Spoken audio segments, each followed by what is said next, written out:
I'm Jackson. Nice to meet you, man. Spence. So this is the B-Class Electric. Sweet. It's Mercedes-Benz first offering into a fully electric car. Okay. We have a 10% share in Tesla. Mm-hmm. So what we did was we actually developed our drivetrain with Tesla. It's half of a Model S drivetrain. Interesting. It's about a 28 kilowatt hour battery with potential up to 31 kilowatt hours. About 87 miles of range. You can recharge in about two hours. Will get you about 60 miles back. Which is nice. That's nice. Yeah. And the best way to describe the way it drives is it's a Mercedes-Benz that happens to be electric. Okay. Of course, that's good marketing. So now we're in a D-Auto, which is a radar-based recuperation mode. Okay. Now a lot of cars have recuperation. Any electric vehicle, for the most part, will have that. But what this does is it actually reads the road ahead and is sending a radar out to see how far away we are from other cars and such. If I'm closer to another car, it's going to give me more regen automatically. Okay. If I'm farther away, it's going to give me coasting, suspecting that will get me the best regen. Right, okay. Also, if we're on a hill, as I'm going down, it can sense that and will give me even more regen as well, which is nice. So it functions similar to gears do in a car in that sense? Exactly. Except this time when you're metaphorically in a higher gear, you're actually gaining more energy back. Is that somewhat correct understanding? Yes, somewhat. So it's just basically you're going to have to brake at some point. It's giving you the energy potential when braking. Okay. All right, okay. Yeah. Only when you do brake. Right. And that's a good thing. Yeah. A cool part about electric cars that I like to remind people who've never been in one before is that it's not like a gasoline car where the full potential is that fuel that you put into the tank. Okay. It's always changing. Right. It's a more fluid way of getting energy to the wheels. Exactly. Right. So say I'm driving this in the city, I may get all the way up to 130 mpge because I'm regenning so quickly. Okay. Now, because this is a Tesla motor too, it has a lot of torque, 251 foot-pounds. I'm going to put the car into sport. That's great. On a closed circuit with professionals around. Right. It's like a Subaru Boxer engine. Oh, wow. That is awesome. But all the potential is from 0 RPM. Wow. And so... That is awesome. The best part is that it has full-size tires. You know, you can put winters on it. It has spots for a ski rack. It weighs a lot. It's for the car of this size. It's almost about 4,000 pounds. Wow. But that's because and a typical sedan weighs about that. Exactly. Right? Like a 5 Series BMW or a C-Class. Right. Or maybe even E-Class. E-Class might be around that, maybe a little bit over. Okay. But these cars are going to be, they're very sturdy, they're very heavy, but they're very solid. It's front-wheel drive. You know, it actually will do very well in the snow here. Right. Low center of gravity too. Exactly. So probably. Now, what's the you keep on mentioning Tesla? Is the battery pack similar in the sense that the battery pack is in the floor? Or is that exactly? All right. So your center of gravity is very, very low because all that weight is distributed down below. Right. Okay. That's awesome. The way they designed this car in particular, before they even knew they were going to do it as an electric, was they gave it different size fuel tanks underneath. Okay. And this is sold as a diesel and a gasoline car all over the world. Okay. So all they had to do was slightly raise that space by about an inch, and then a battery fit, because the tank was the same shape as the battery. Interesting. Yeah. Okay. It's an incredible vehicle. What's the price point on this? Sure. MSRP starts at 41, a little over 41. Most of the cars are anywhere between 45 to 50, depending on how you'd like to option that up. This one's 47. It has a upgraded sound system and blind spot assist, so a shortwave sonar in the corners. So when there's someone passing by me in my blind spot, I don't turn into them, basically. Right. Lease is the more interesting part of electric cars because I've been learning more about this. The rebates actually they transfer over to a lease. Right. So what you'd be looking at is right around the 400 to 450 mark for a car that would be around, $40,000. Wow, that's pretty. So that competes with BMW i3. Right. Okay. Yep. That's our main competitor, and we sell those at the Automaster as well. Right. We've actually sold a couple of those. Big differences being that's a much lighter car.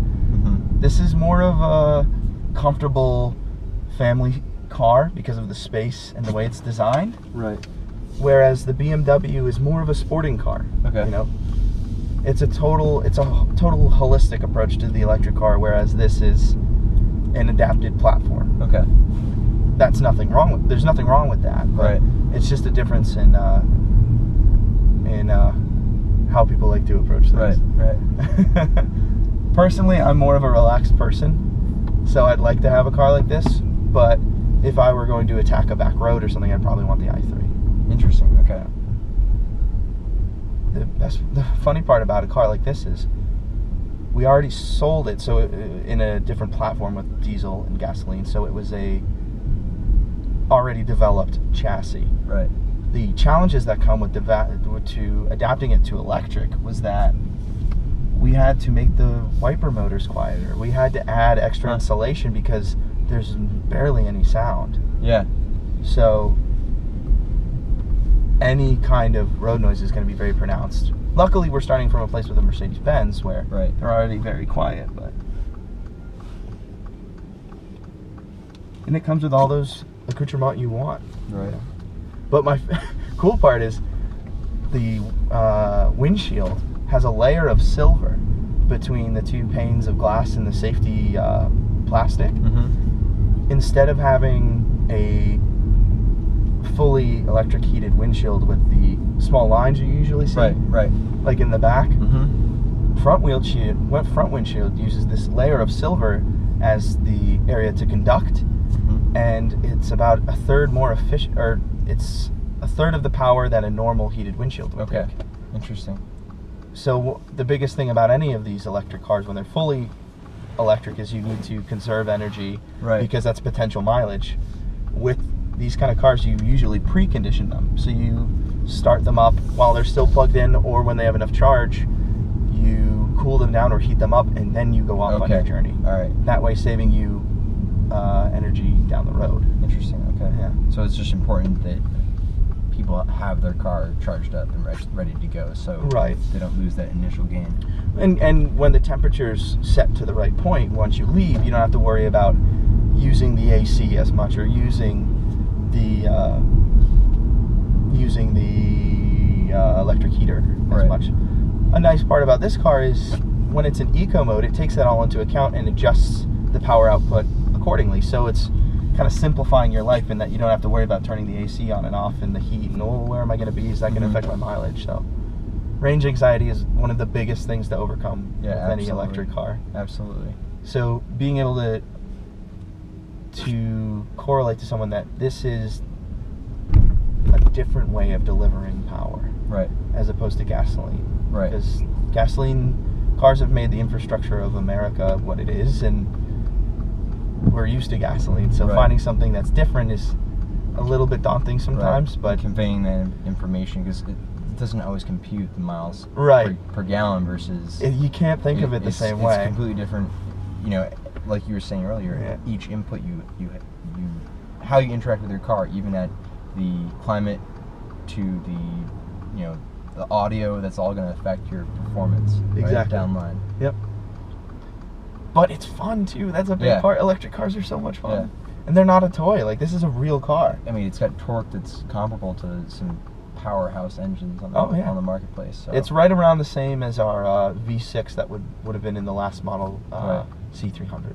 That's amazing. Yeah. But it's a great car. I'm falling in love with it slowly. But I actually, this might not be the marketing approach you guys want, but I like I like how it is a smaller car. Yeah. Because I think that's something that maybe a younger demographic, such as my own, is looking. That's exactly what it is.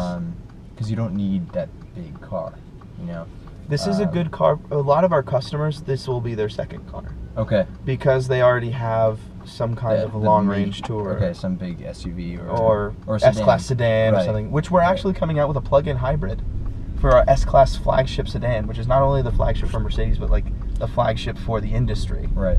And that has GPS-based recuperation, so when you set up your drive, it can tell, okay, well, in this part there's usually traffic, I'll put the regen on harder. Wow. Oh, you're going through a tunnel, let me turn off the aircon and put the recirculatory air on. oh, you're going down a hill. I can see that on the topographical Right. map. Wow. It's incredible. All right, so it fine tunes the settings to get the most Best. bang for your buck. Basically, increase the efficiency you get from Exactly. that system. We'll be debuting that system in our Okay. S-Class sedan hybrid. That's interesting. It's Okay. a plug-in hybrid, and that will be coming out this year. And then we'll most likely, I can't speak for Mercedes-Benz, but most likely we'll be debuting that again in this car Okay. once it's set to go. But Awesome. Thank you so much. yeah, my Appreciate it. pleasure. Enjoy.